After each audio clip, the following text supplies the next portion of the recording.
Friday, everyone. Welcome to Somewhere in the Middle with Michelle Berard. I'm your host, Michelle Berard, founder and CEO of Michelle A. Berard LLC and Urban Book Editor. And I'm very happy to share this hour with you, where we examine all those places where spirit meets life and the joys and challenges that may bring.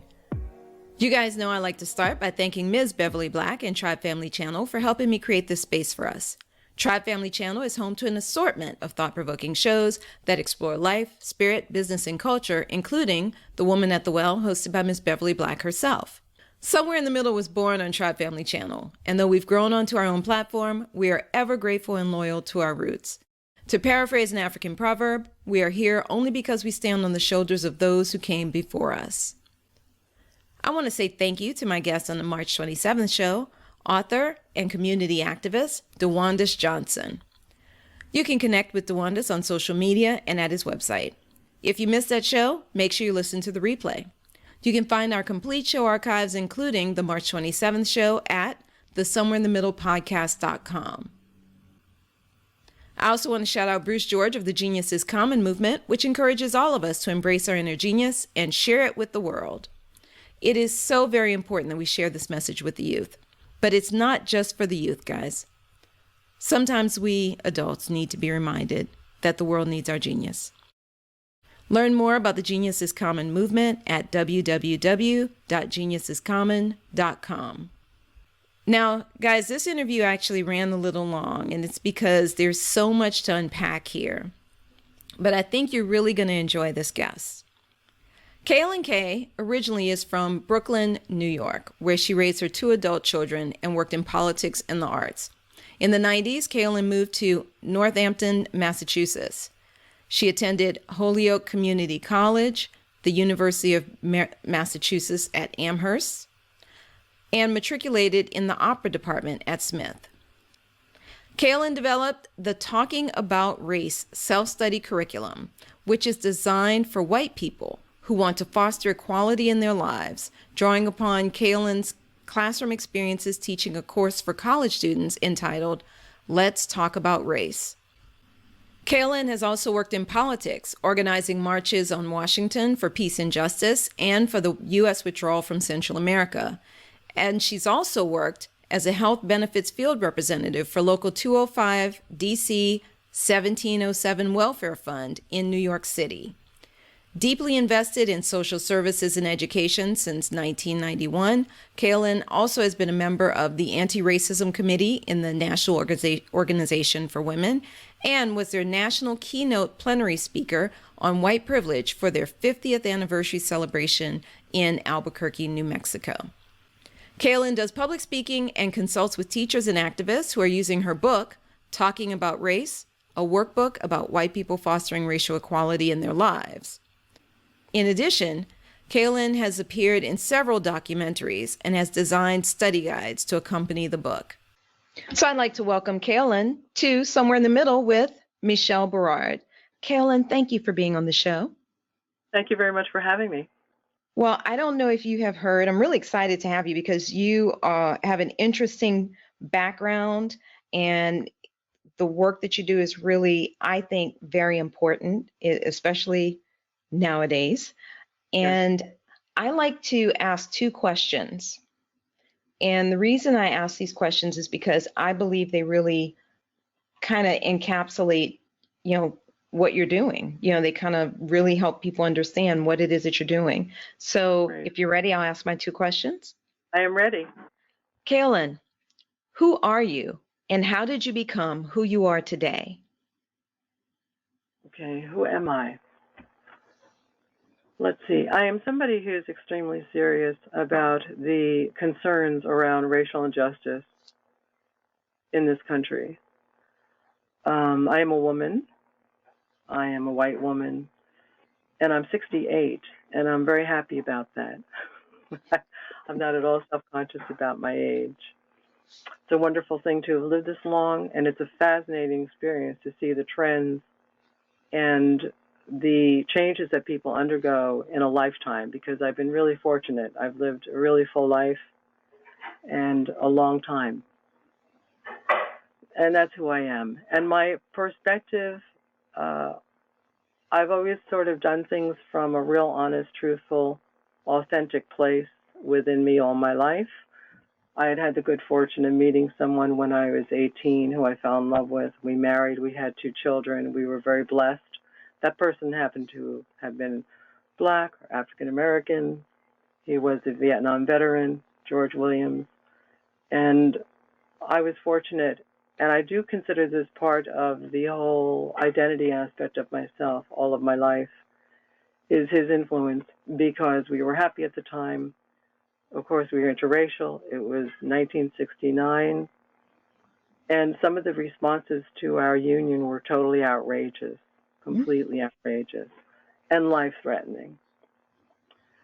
So I think that in many respects, I had that kind of fundamental duality going on, where we have this interior happiness and satisfaction with one another in the relationship. We're having our children, kind of in a state of bliss, frankly. We both love being parents. And yet we had this exterior experience of the world being so adverse to it or repelled by us, or either embracing us because they think that we're hip, and all these assumptions about us. And it was kind of strange because I was kind of a private person, but somehow or other, some kind of a public persona went with the package. Mm. So it's taken me many, many years, many decades, to keep figuring out that the depth of that fact, and that many things that we were experiencing are things that traditionally what families of color experience. And one would have to be self-consciousness. The other would be overexposure. The other one has to be to reviewing one's motives at certain transitions in your life that for other white-on-white couples, let's say, are quite ones that they don't have to be quite so self-conscious about. So basically I was learning and assimilating a great deal about prejudice and trying to put it together and figure out how I was going to be not even so much coping with it with my family necessarily, but coping with it within myself, because here I am, that white person. I am part of supremacy. I am part of that white privilege. And so how do I reconcile that, and can I? And then I began to try to formulate that and put that into words to be a catalyst for change for other white people who wanted to come into consciousness about certain things, make certain adjustments in their lives, who may not necessarily have a primary relationship to someone of color. Because my point of view in my book, talking about race, a workbook about white people fostering racial equality in their lives, my point was not everyone's going to have that experience. We don't experience of having a primary relationship with someone of color. Primary relationship that's interracial. Not everybody's going to have that very powerful, positive experience. Do you know what I mean? Necessarily in their associates or work relationships or intimate relationships, necessarily. So in a way, I began to try to figure out, well, how can I get this kind of across to other people who may not have that? And it's not that we don't have access to exposure. It's just that exposure does not equal psychic integration. Exposure to integration does not, unfortunately, mean we're okay. It doesn't mean we're willing to give up white privilege. It doesn't mean we're willing to give up dominance. It doesn't mean we're okay. It doesn't mean that we're interested, right? But might go into transforming the meaning of whiteness and getting out of this mechanism that's so domineering and dominant in so many ways and so taxing on people of color, and also villainous and violent and vile. So that kind of expresses to you somewhat who I am. I'm a person for whom this work kind of revolves around me all the time. This is what I care about. This is what I decided to really focus my attention on. Well, you've said so many things that I think are just fascinating, and I take notes as you were speaking. I took notes. So I have some things I want to ask you about specifically. Sure. So you mentioned that at 18, you met this African-American man, yes, Vietnam vet. You married, you yes, had 2 kids, and yes, y'all were very happy together internally. Like your home life was very happy, but you had this exterior experience Yes. in the world. And there were two things you mentioned in particular, whereas they seem like polar opposites, but I suspect in a way they're deeply related.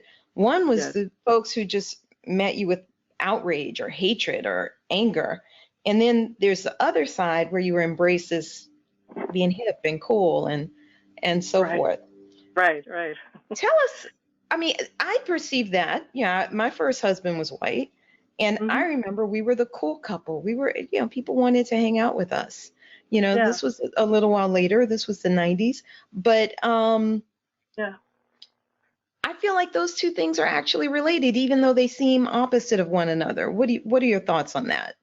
I think you're right in the sense of people have all kinds of motivations for being drawn to one another, number one, and socially. And some of the assumptions are, I think it depends on how much a person is really conscious of why they are attracted to what they think you're really going to be like. There were a lot of assumptions about me in those situations. One would be that I wouldn't be angry about racism. I could be nice and really hip.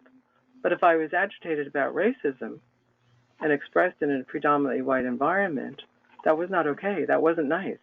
That wasn't nice. So then, and then ruin the whole social vibe, because we're all supposed to be having a good time, and we're all hip. So all it did was encourage me to think about language more. Like, well, what does hip really mean? Does it mean that you draw these stereotypical assumptions of me because I'm with George? Then I could go to another environment, and in that environment, they're all like, oh, you're a total sucker. You really fell for this. You fell for this guy. I can go into another neighborhood, and certain people would think that I'd want to be with them because I've been with him. Oh. In a whiter neighborhood, a white guy would be like, oh, so you're choosing, oh, you don't know what it's like to be with a white man yet. So I noticed there were a lot of sexual stuff. And it didn't come from me. I mean, I wasn't really, that's not what I'm talking about. I'm talking about a lot of the assumptions, even gender-wise, even sexual-wise, that to me, white men seem very competitive, like, oh, you haven't been with a white guy then. So let's say I had like, it's hysterical. Let's say I had so it was very hard, but what was difficult about it was who was I going to talk to when I had a problem? Right? Right.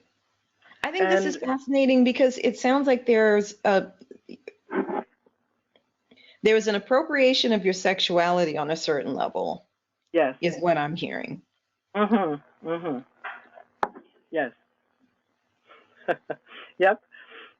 And on a collective level, white men felt rejected, very dejected. How could you reject a white man for a black man? That's a big no-no. That's a big no. In racism circles, that's bad. You don't do that. And certain white men let me know that. So it also kind of put me in a certain position of danger. Well, that was what I was going to ask about next, because you mentioned that some of these situations were actually very angry and in some cases almost life-threatening.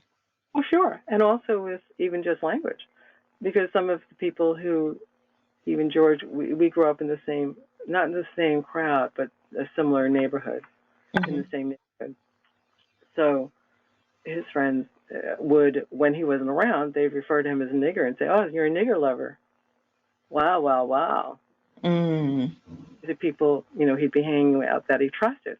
So it's kind of interesting for me because I'm looking at a black male who's sort of in the minority with a bunch of white guys, but not only white guys, a few black guys.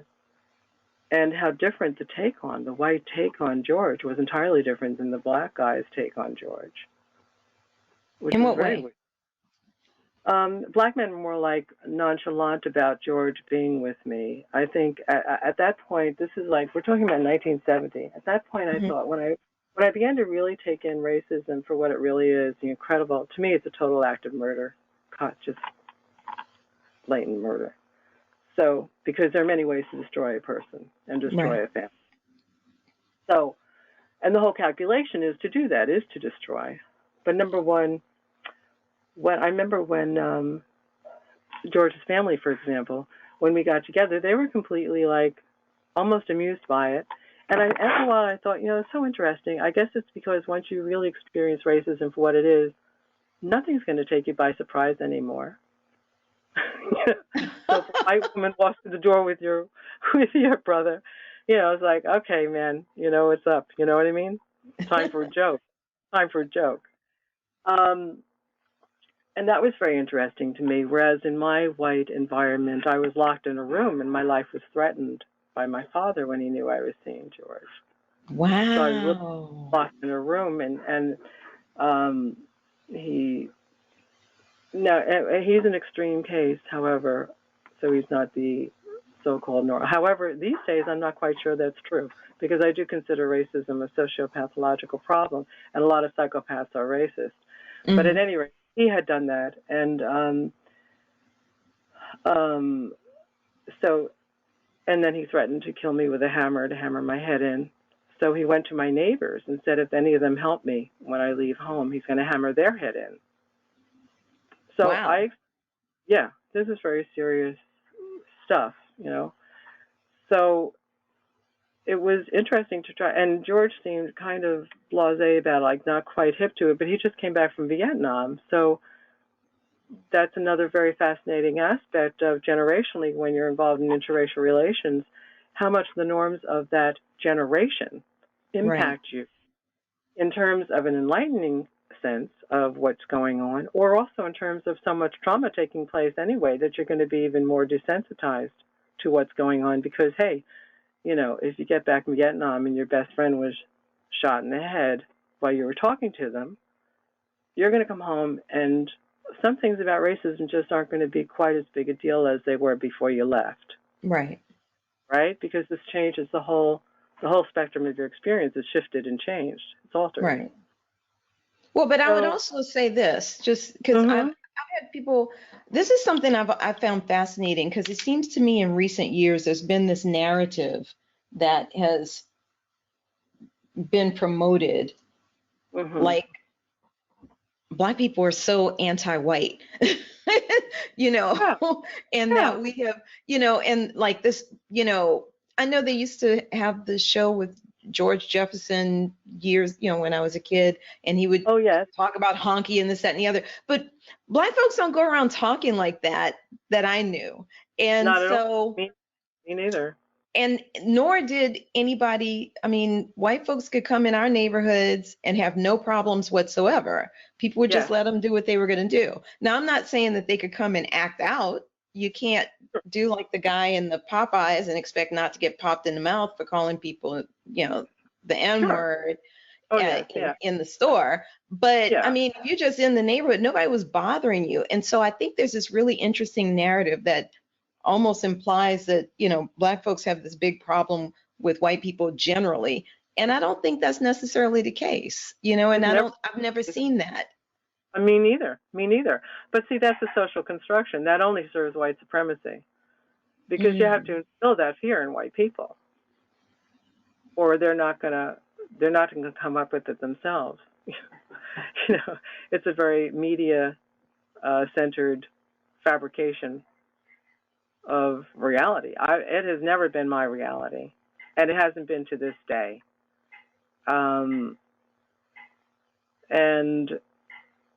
So I don't, not at all.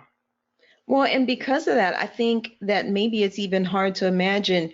Obviously, George coming out of Vietnam would have definitely been desensitized to certain things just by the sheer violence and the extreme conditions there. But even just, as you're telling the story, I'm just going, wow. I mean, I couldn't see somebody's dad, no matter what their thoughts on a particular matter.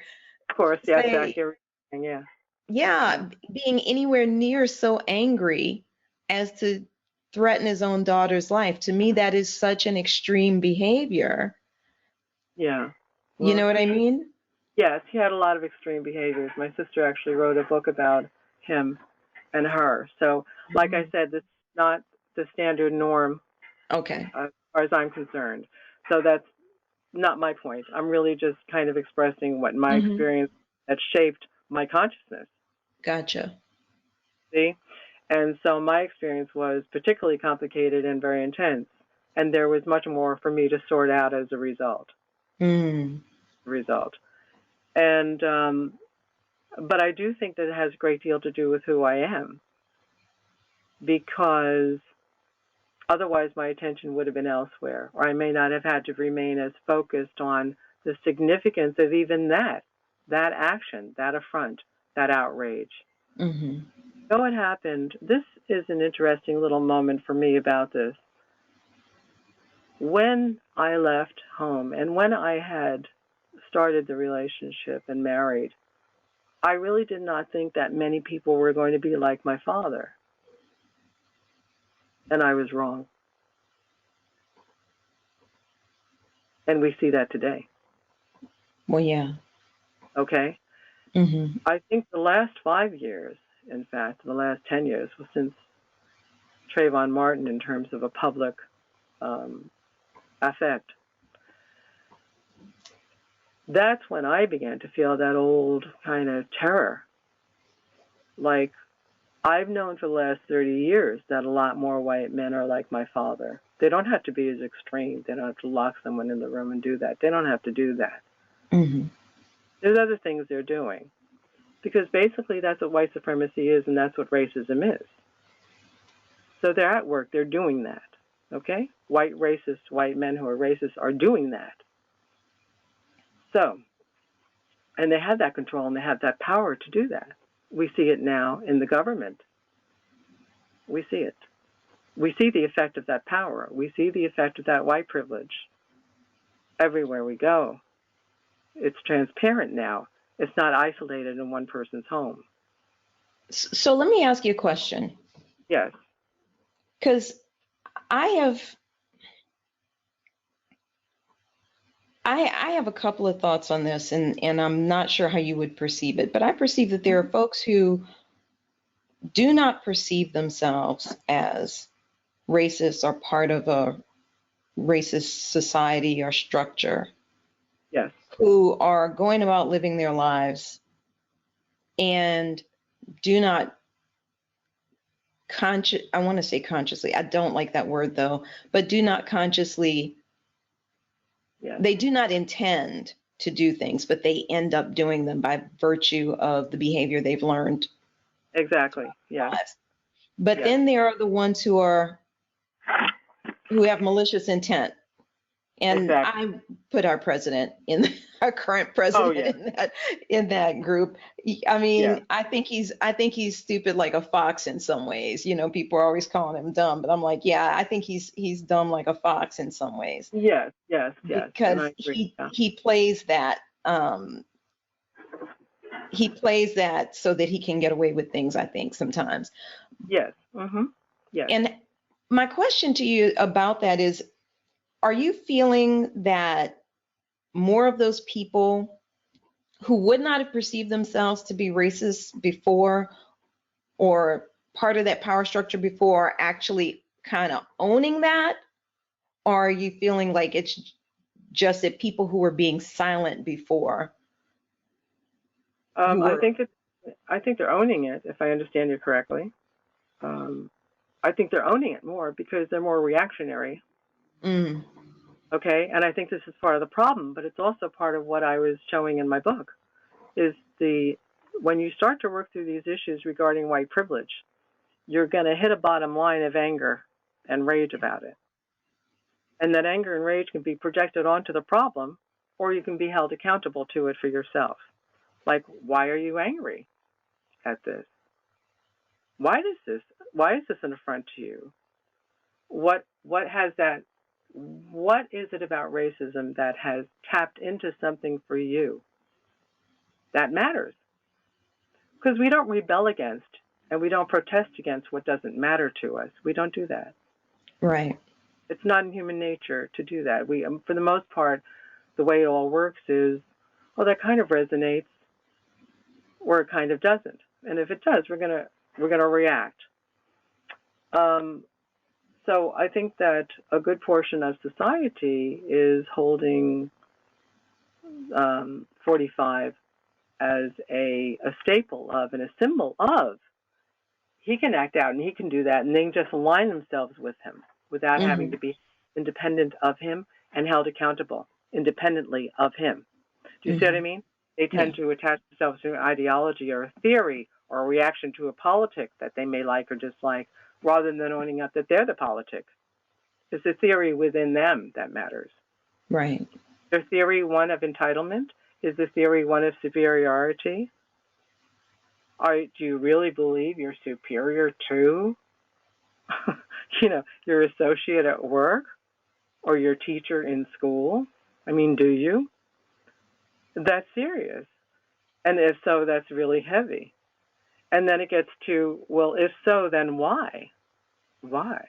Now, to a certain extent, it's because you've been trained to believe that you are. But we get over things every day like that. Adults get over things that they were trained to believe in.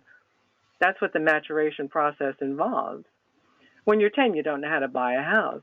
But when you're 25 or 30 and you want one badly enough, you're going to learn how to do it. Right. Well, that's the thing about racism. If you care about it enough and it bothers you enough and you kind of think that you're not, then there's a little bit of work for you to do about it regarding white privilege, because that is part of it. So, and then how do you disassemble white privilege if you're uncomfortable about racism? Well, first you have to find out about it. You have to identify it, right? And then hopefully see that, well, yeah, I guess this law wasn't the right law. I guess this one did put me at an advantage. In spite of the times, in spite of whatever way I've been suffering due to the recession of 2008 and all that's been going on now. So, there's just that element of reevaluation and reassessing yourself. When people start to open up about it and start to kind of get it, well, one of the things I question them in workshops is, if you woke up this morning without racism, how would your life have been different? And it takes a very long time for white people to really think about it, because there's almost a real visceral reaction to that of shame or guilt. Yeah. Okay? Now, to me, that's an indicator that you have been aware all along. There has been some kind of an intuitive understanding of injustice, because that moment is very telling. That's a very important moment. But what happens? Oh, go ahead. No, I was just going to ask you: when you do your workshops, are they racially mixed? Yes, they are. Yes. And do you ask that question of everyone? Oh, sure. Oh, yeah. Oh, absolutely. Yeah. And what kinds of answers do you get from different kind of people? You get well, first, total silence, complete silence, with such a reverence, frankly, for the suffering that racism causes us, because it causes so much suffering. And then one of the women, black women, had said, well, I've never really thought about, I can't even imagine it. I can't even sit here and imagine that, And another woman had said, I've never been able to think about what white people really think about racism. I've never heard it. I've never heard it discussed in my circle. I've never heard what it must be like to really be white. There's a thing with whiteness that interests me a lot, and that is that we are the oppressor. We are. We don't have one another. We don't have one another's back in a very real way regarding racism, because we're the oppressor. We don't trust one another. And instead of trust is competition. Elaborate on what you mean by you don't trust one another. White people don't trust one another. I've been in white circles around racism for 30 years. And there is a real reticence to come to terms with white people's identity is wrapped up in racism and white privilege. How can it not be? We are raised under that umbrella of white supremacy. It is what we were born into. We weren't born into a situation to rethink it or restructure it. There are very few models of people who speak about it or who are known for speaking about it. It is still a secret. It's almost like a big secret. And it's coming out now. And what's happening is people are starting to have to come out about this and go, wow, do I have to really become self-conscious about being white? Isn't that kind of weird? Yeah, I don't know. I remember like, thinking it would be kind of cool if my now ex-husband kind of felt a tiny portion of what I felt sometimes. Precisely. And that's really a very serious distinguishing factor between us, because it's really people of color and blacks, really blacks, who have had to rethink what that means to them. Do you know what I mean? Mm-hmm. Like, I mean, the degree of suffering that goes on with identity issues.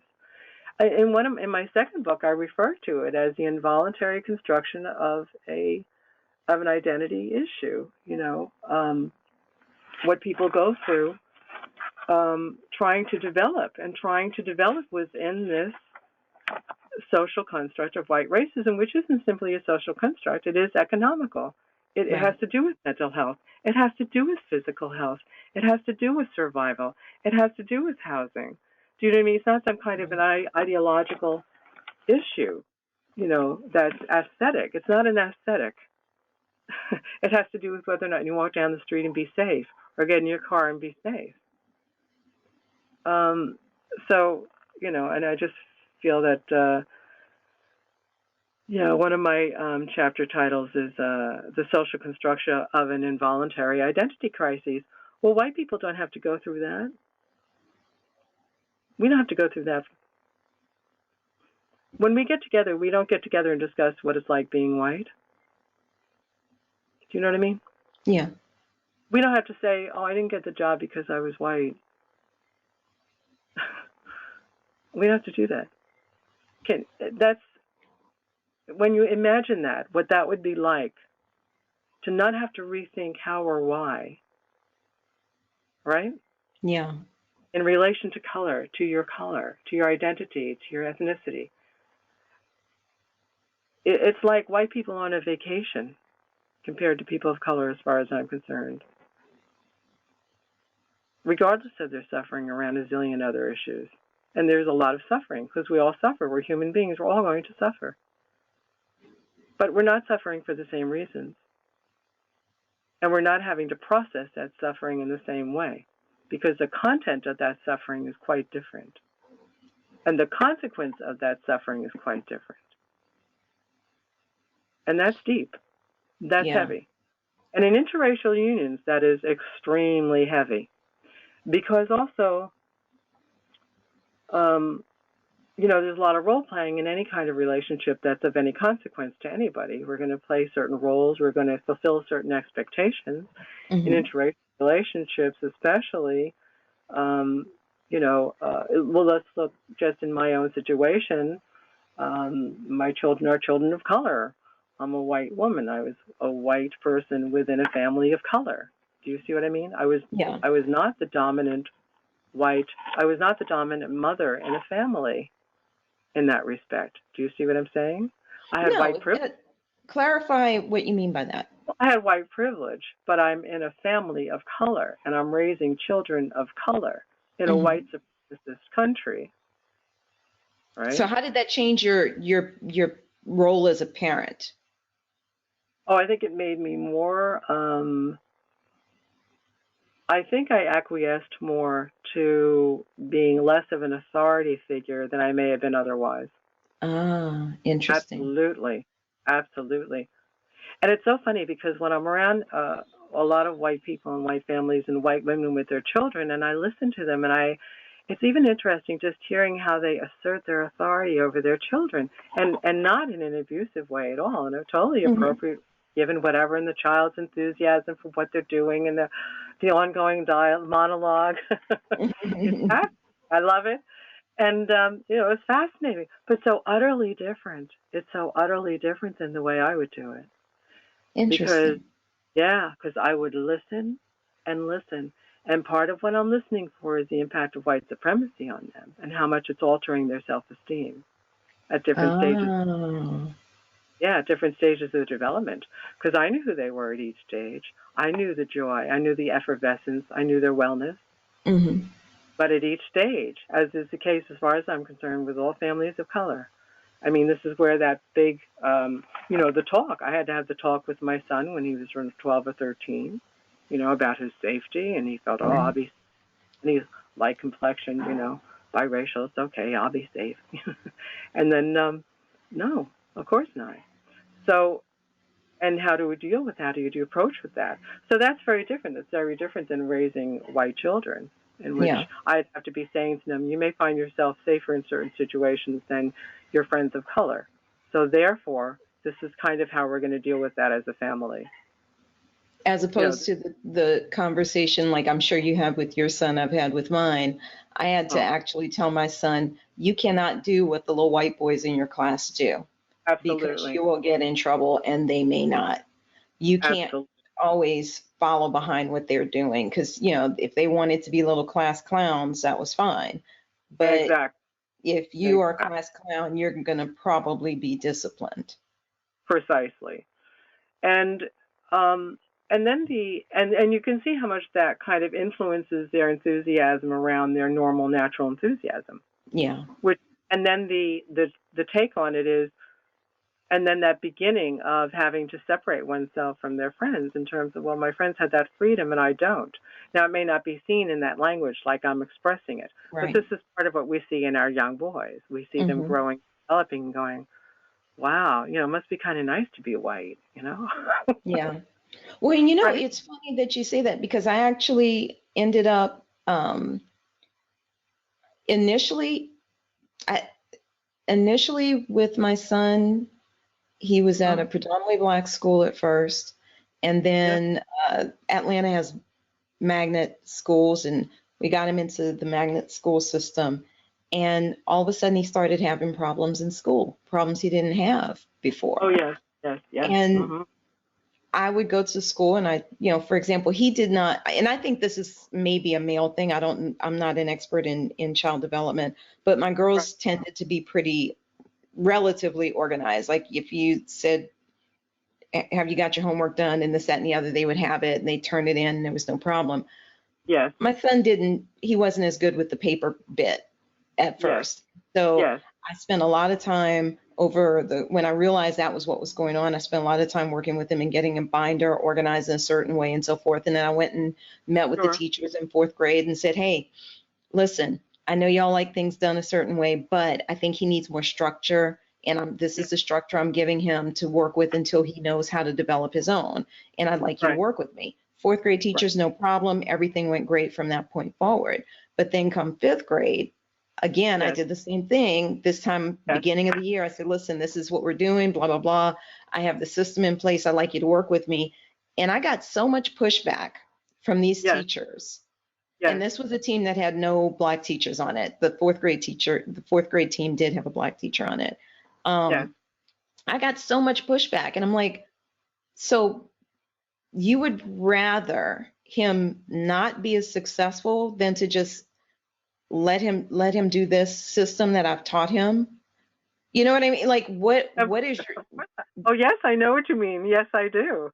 Absolutely. I don't understand what your deal is, was kind of my approach. And then they didn't like when the angry black woman came out, because at that point, it wasn't going to be nice. No, not at all. And I mean, I was assertive. Do you know what I mean? Like I would cross that line. I'm white. You know what I mean? Of course. Yeah. So it'd be different, but they would get that tone. Yeah. That tone of, I'm raising black children. Don't you dare mess with my child. don't you Right. do it, whether you get it or not. The Right. other advantage that I had is I'm a white person, so it's safer for them in a sense because it's a white person telling them off. Right. Okay, so I could, but I would have to use that leverage. It's my son. I'm going to use that leverage within that context. I'm not going to allow a white teacher to mess with my son. I'm not going to allow it. Right. I'm not going to allow them to expect less from my son.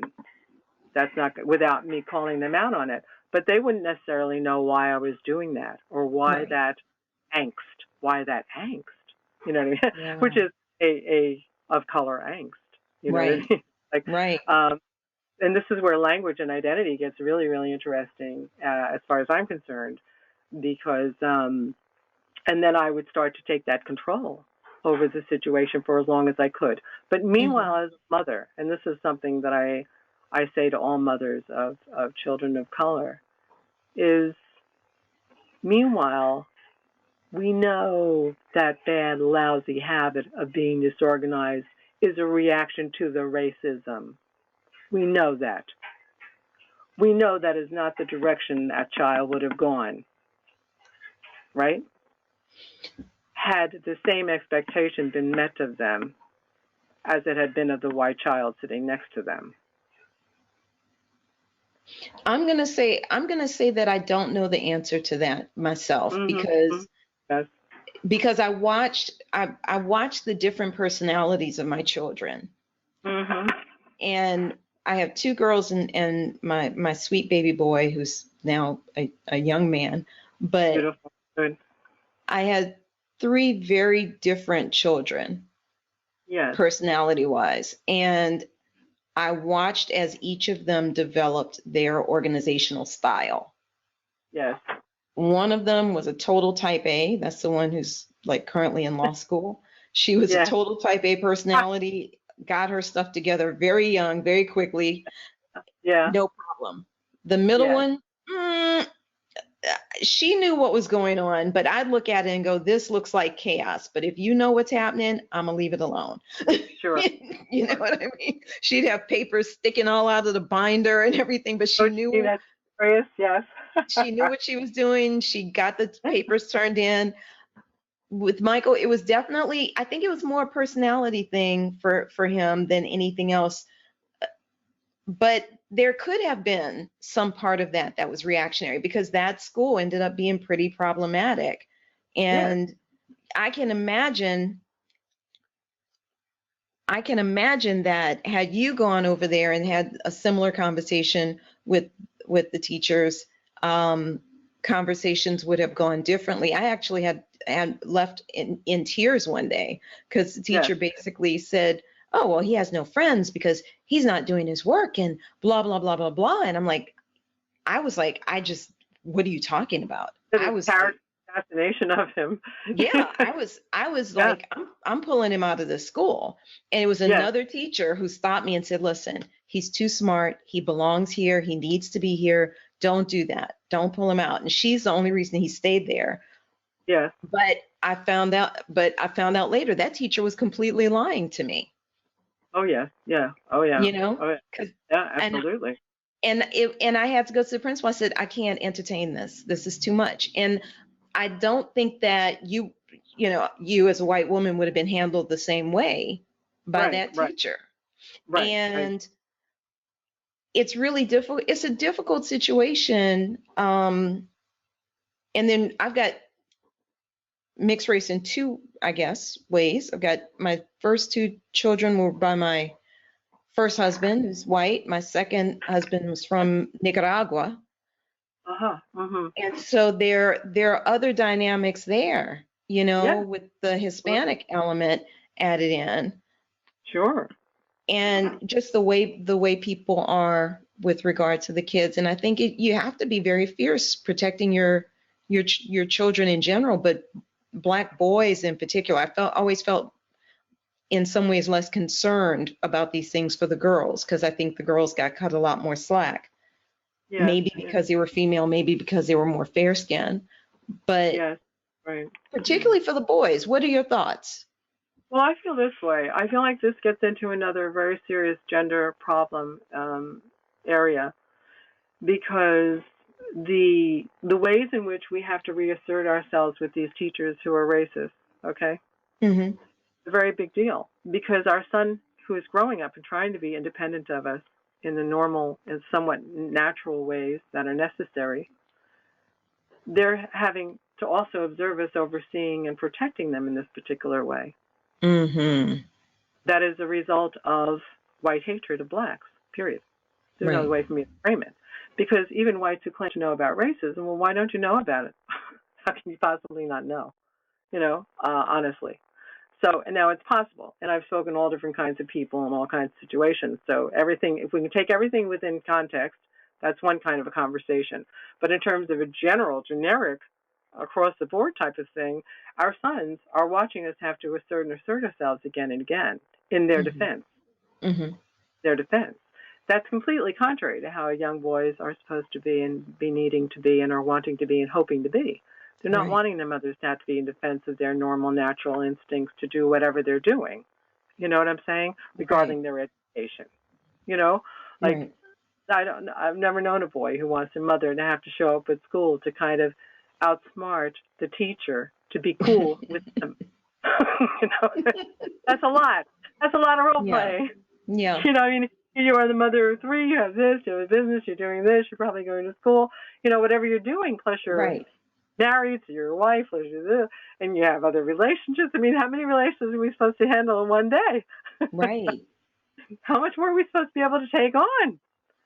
And then to take it on as if it's all cool, and to show up as if it's all cool, and as if we're not agitated, or as if they're not doing their job right, or as if they're not even doing their job, period.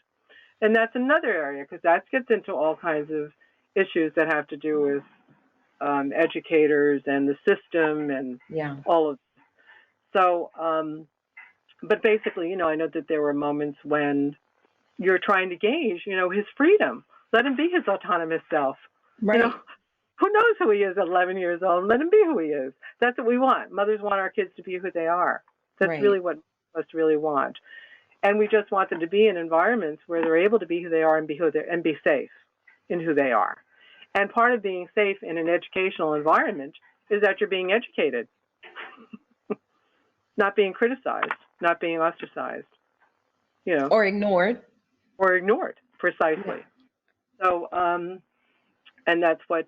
And then when mothers have to go in to intervene and to kind of play these multiple roles as some kind of an advocate for our child, for heaven's sake, and then do it in a nice way so that the teacher's not offended. I had to do that. And it was very tricky. But when I walk away, and here's a big difference, when I walked away from those situations, I was very conscious of the fact that I'm white by then. And I was very conscious of the fact that this is easier for me than it would be for a woman of color. And I'm not putting out a big generic thing, where a lot of women of color go, that's bullshit. I don't mean it that way. I mean, I was conscious as I matured through this entire process with my children in the school system. I became even more and more conscious of my whiteness. I was like, wow, I was just able to do that and swing that and pull that because I'm white. Right. Because frankly, I often felt if I was a woman of color, there's no freaking way I would have had the history that would allow me to swing this with this woman and get the results I wanted without an issue. It varies so much by teacher. I mean, I remember even at the predominantly Black school, I had to go over there because I came from a corporate background. I expected a certain level of professionalism. Oh, sure. Yeah. And when I didn't see it, because I've had children in school in foreign countries. We lived in Guatemala for a while. We lived in Mexico for a while. I've had children in school in Louisiana and Georgia, and now I'm trying to remember, do we do Virginia? No, not Virginia, was just pre-K. But and now in California, the level of unprofessionalism that I saw disturbed me so much. And it was sometimes little things like they would have the little aftercare program and they wanted their money in cash. And I'm like, what kind of system is this? Yes. What do you mean I have to pay aftercare in cash? I've never heard of such a thing. Right. I'm not Yeah. giving you I know. cash. Yeah. What, and then you'd see the teacher lean back counting like she's thinking about how she's gonna go buy her some Milano Blancs or something. And I'm like, Yes. what is going on? That's not your money. You Exactly. know, Exactly. It's easy. Wow. but That's they would, wild. yeah, the black school wouldn't take checks. But then I went over to the predominantly white school where Michael started, having issues occasionally with those teachers, and they take credit cards, debit cards, checks. Oh no, you pay however you want. I'm like, this is the same school district. Amazing. Yeah, that's amazing.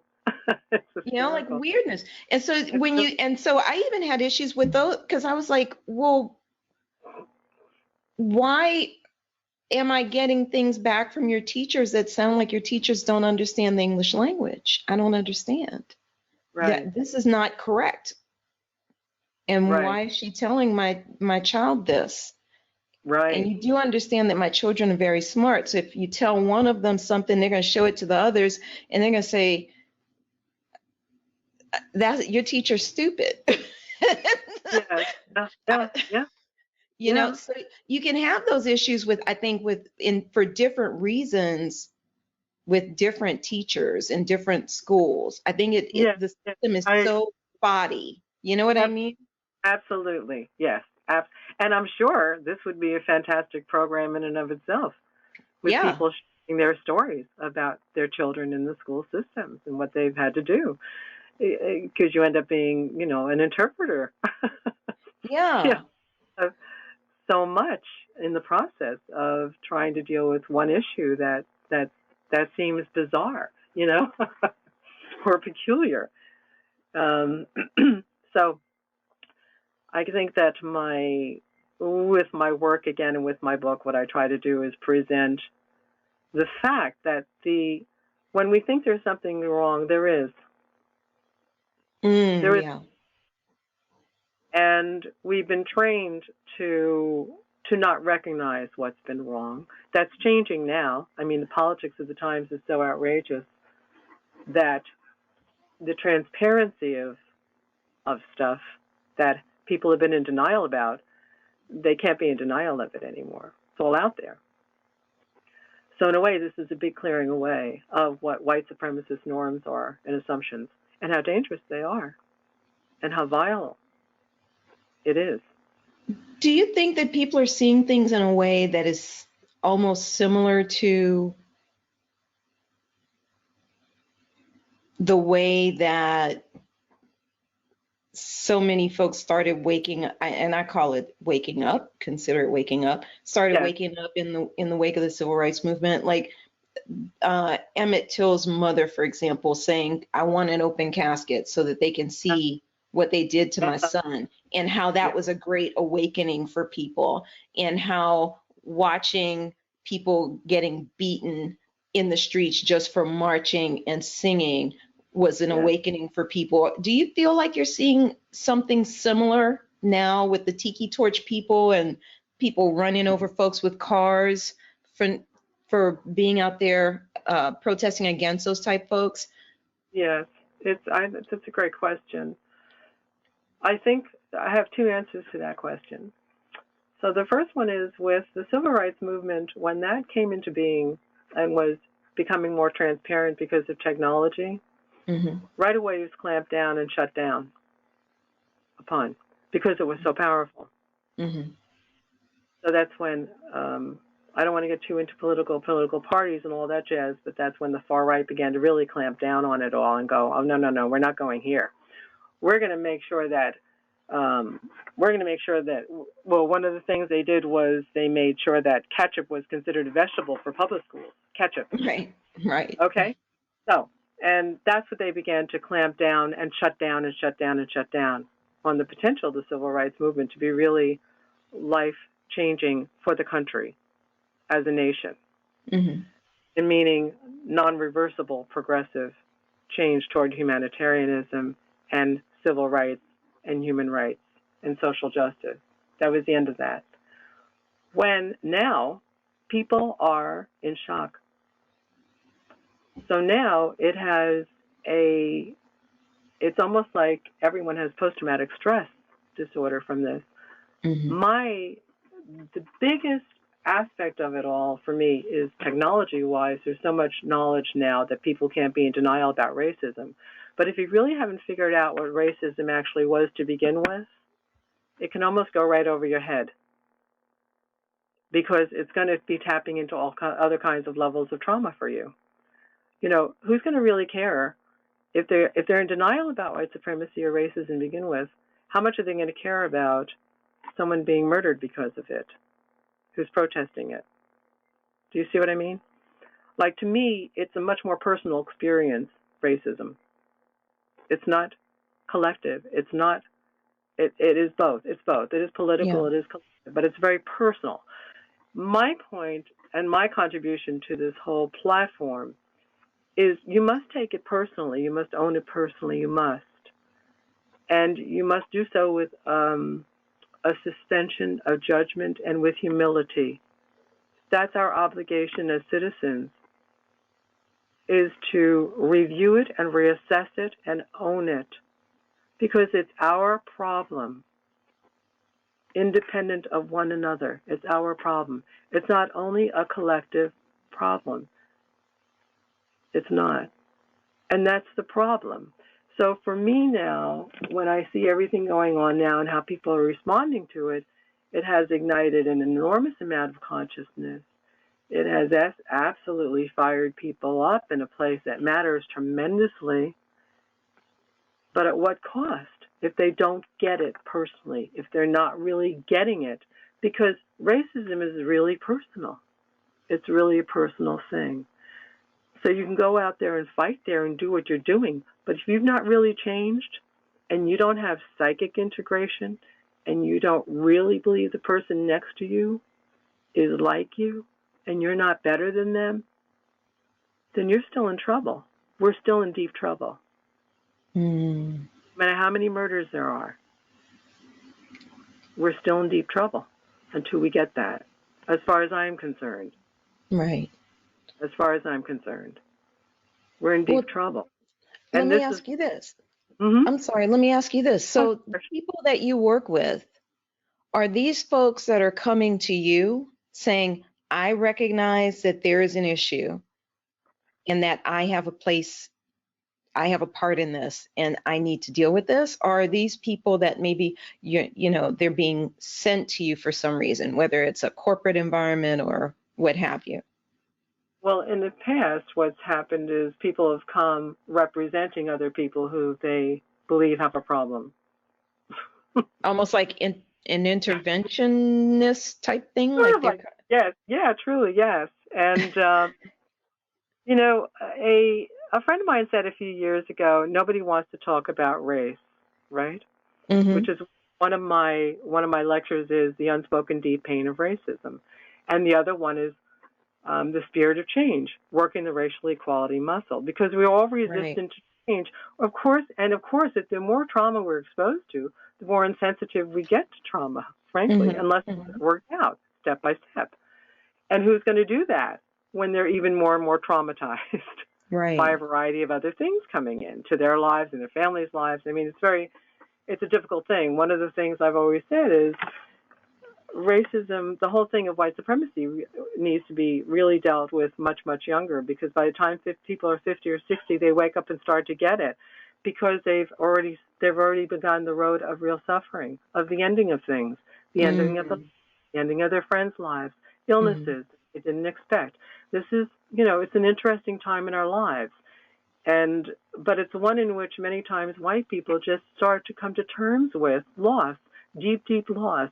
And for some reason or other, when they are that age group, they start to identify more strongly with people of color and what they have lost. Because people of color have lost their civil rights. They've been losing their civil rights. It's been taken right away from, I'm going to say, us. It's been taken right away from us as a nation, right before our eyes again and again and again. And the powerlessness, the uselessness of it, the depression of it is so intense. And that's what a lot of 50, 60, 70, and 80-year-old people, white people, who've never had to really look at racism particularly before, start to come to terms with, wow, they're identifying with loss. This has always worried me, too, because for me, in my integrated background, the wealth of George and his family, the internal wealth of them, me to this day, inspires me every day, every single day. And yet, for white people who come to terms with racism later in life, what they're mostly identifying with, which has always worried me, it still worries me, is that now they're suffering like people of color have. Right. You see what I mean? So they're Right. missing the whole thing. It's almost like missing the whole thing. But see, that's a result of believing that you're better, because you're not really getting the bottom line. You're not better, and you never were better.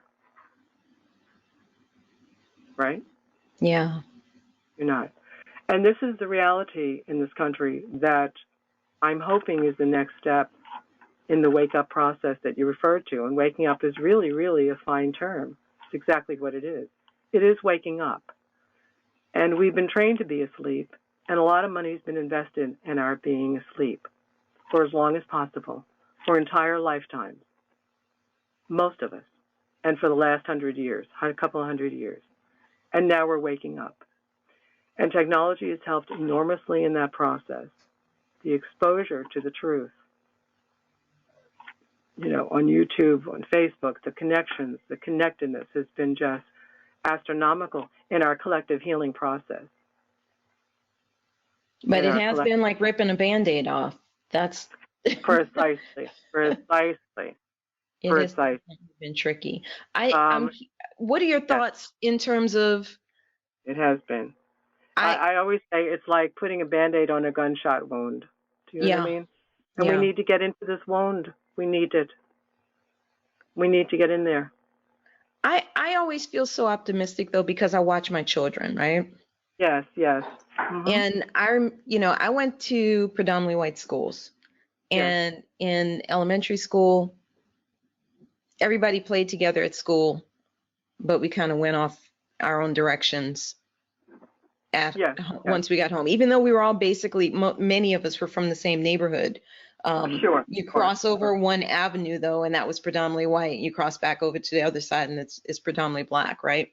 So that's the norm all over. Yeah, exactly. So I grew up with that. And in elementary school, you were friends. You might even ride bikes with the white kids sometimes, or hang out a little bit with them, occasionally one or two of them. But you pretty much ended up with your own friends. And by high school, there was like no contact with the white kids except at school. That's it. There was no going to each other's parties or visiting each other's houses or anything, or even just riding bikes or seeing each other at the park anymore. Exactly. But I watch my kids. Yes. And I also have to keep in mind that what I had was more than what my parents had, as far as being with different kind of people was concerned. That just didn't happen. Yes. So I look at the incremental progress. But with my kids, I see them with their friends. I watch my two older girls go off to college. Now the oldest one's in law school. She still hangs out with her racially diverse group of friends. Down south things tend to be more black and white than anything else, but it's a mixed group of kids. I see the same thing with my middle child, and I think I'm seeing the same thing with my baby boy, although he hasn't gone off to college yet. So how do you feel? I mean, how do you feel about where we're headed? And I know things look like they suck right now. But how do you feel about where they're headed? I'm curious. I think what's happening is that the interior life of people, and again, younger generations, are not going to be accepting the same patterns of hatred and prejudice. There's much more exposure to integration. Cross-culturally, there's much more influence, over the culture that is cross-cultural. Do you see what I mean? Mm-hmm. So I feel that it's inevitable that these things are going to actually dissolve. All right, so that there's going to be unity. That's what I think. Laws have to be changed, however, and if anything, people are becoming more conscious of the value of voting, the necessity to vote, and the necessity to participate, and the necessity to be for what you're for. It's more important to be for what you're for and act on it than to be against something. Mm-hmm. Right? I think that's really the main thing. Is okay. This is how you. So I feel optimistic. I just would hope that there's less and less suffering in store before we can get to that place of what I consider normal. Because for me, what is normal is psychic integration. What is normal is not to believe I'm better. However, there is this little tricky aspect to this, and that is that with white privilege, white people have been receiving and receiving and receiving and receiving the benefit of the doubt, tremendous safety, a lack of criticism, a lack of analysis, the assumption of normalcy. And some of those things have to go. And white people have to give it up. Yeah, I think that's the challenge, because we're in a society where things are structured that if I say someone has done something to me because I am Black, or not done something for me, or not given me an opportunity because I am Black, the assumption is that I am projecting something that does not exist, as opposed to that I am perceiving something that does. Exactly. And that's a really tricky part that, like I said before, that's why the general climate of things, and there's no real Band-Aid for this, because it really is deeply personal. So until people understand what a personal relationship they have to white supremacy, whether they wanted it or not, they've got it. And that has to be figured out and disassembled, because you're not going to be able to be equal to anything if you think you're better all the time. If your comparative value system is to compare to you because you're better, it's over. There's no reason for a person of color to even talk to you. Right? Yeah. There's no reason for it. Now, well, then the question is, well, what if they don't care? What if they don't care? They don't care that, I mean, what I've said to, because I went through Undoing Racism workshop many, many years ago. And one of the things that I thought they did exceptionally well was defining racism, discrimination, and structural racism, rather, and discrimination. And everybody discriminates. We all have our preferences. We all have our biases, etc. But racism, or structural racism, is basically the way the system is set up to operate, right?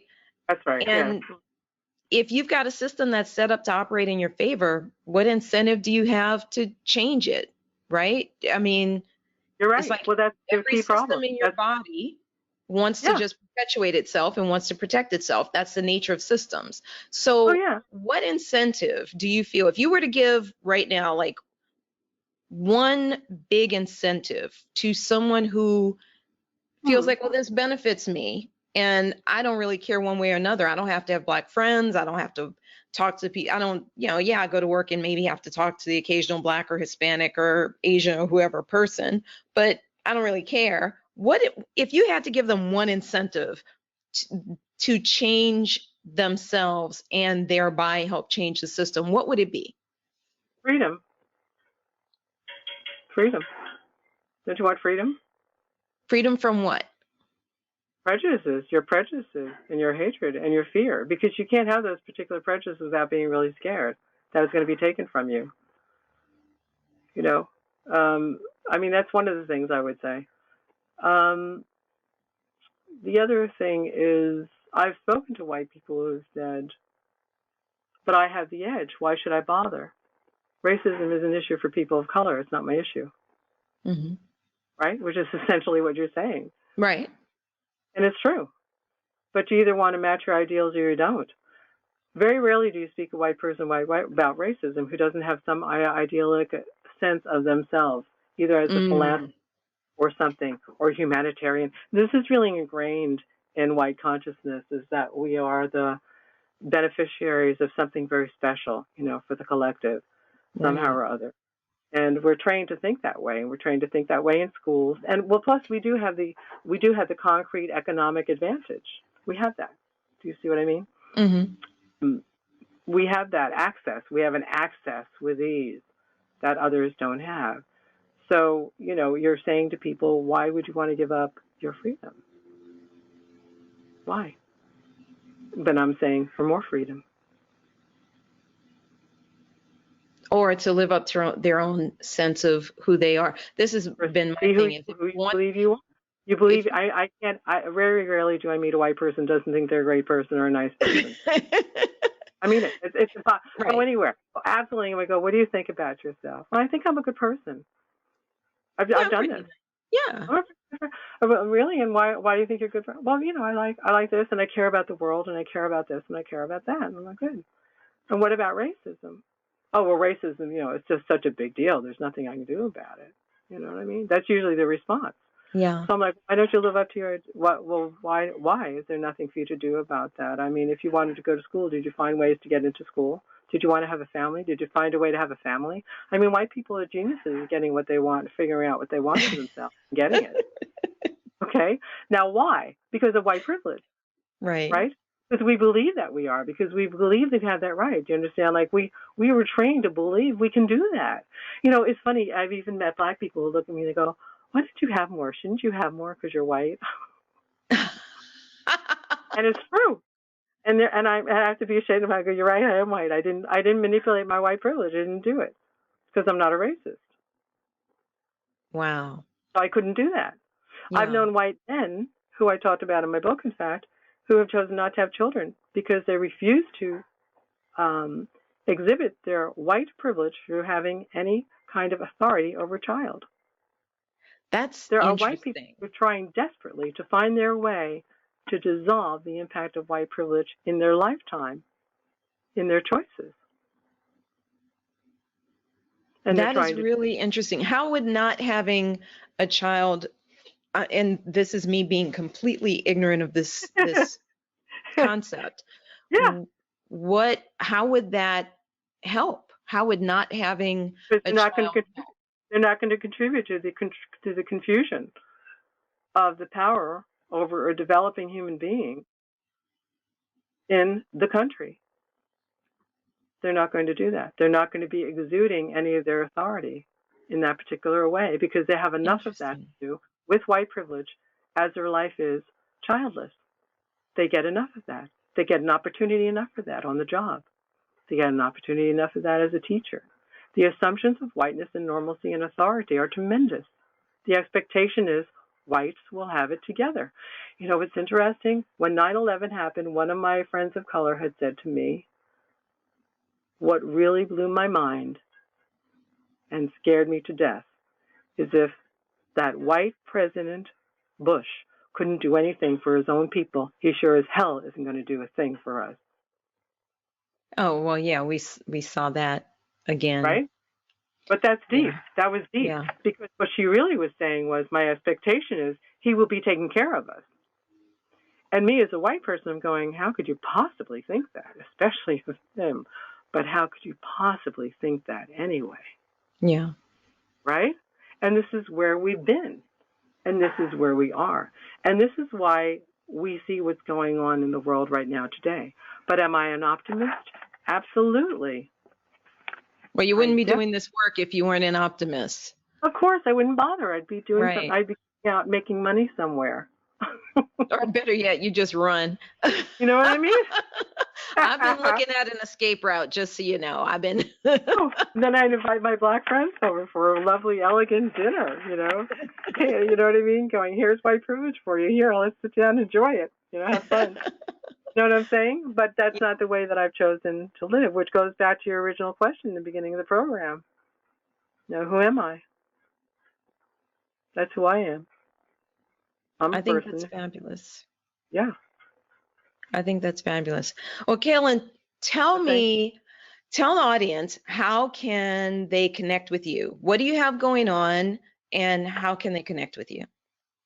Well, my first book has just come out in second printing, which I'm really happy about. They can contact me through calling me, actually, I'll put the phone number on. It's 413-404-5683. That's one number where you can reach me. And 413-341-3503. I'm very accessible, and I'm accessible for conversation because I'm a writer, so your points of view about these issues are important to me. And I also have a website, which is ltar.biz, ltar.biz. And is that where they can purchase your books? You can purchase them through my website, or you can call me directly for them, or through my publisher, which is Crandall, Dostie, and Douglas Books, CDD Books Incorporated. You can call 908-241-5439, or fax 908-245-4872 for discount on bulk orders. And I also have a study guide to go with the book. So if you end up getting the book and you do want the study guide, just let me know or order it through my website. And I have another book that'll be coming out sometime this year. Some publishers are looking at it now, called Protocol, Welcome to Paradise, Watch Your Step. And it's interviews with Black men who live in predominantly white towns, often referred to as sundown towns, because it's not safe to be out and be Black after 6 o'clock. And they're scattered, they're all over the country still, sundown towns. And it's really come back to life in the last 10 years, as we've seen, where you rarely even see Black men, 2 or 3, in a predominantly white town hanging out together, even at 7 o'clock in the evening on the main street. So we're in a cycle of incredible fear for good reason, and learning best how to take care of oneself, how to take care of one another, and keep the faith. And do the work.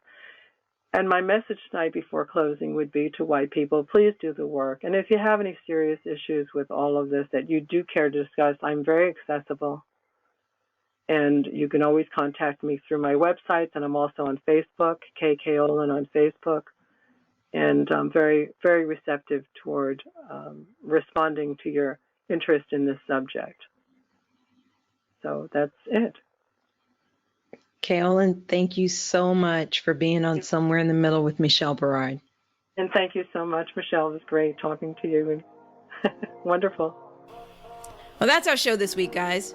You can reach out to me online at urbanbookeditor.com or michelleberard.com. You can also find me on Facebook and Instagram as Urban Book Editor. Send me a note. I'd love to hear from you. Feel free to send in some topics you'd like us to cover on the show. Make sure you tune into the show on April 24th when my guest will be education consultant Joy Samuel. You can find us twice a month on Fridays at 5 p.m. Pacific, 6 p.m. Mountain, 7 p.m. Central, and 8 p.m. Eastern at the somewhereinthemiddlepodcast.com. Let's continue the conversation. You guys be good, stay mindful, and remain prayerful. Peace and blessings, y'all.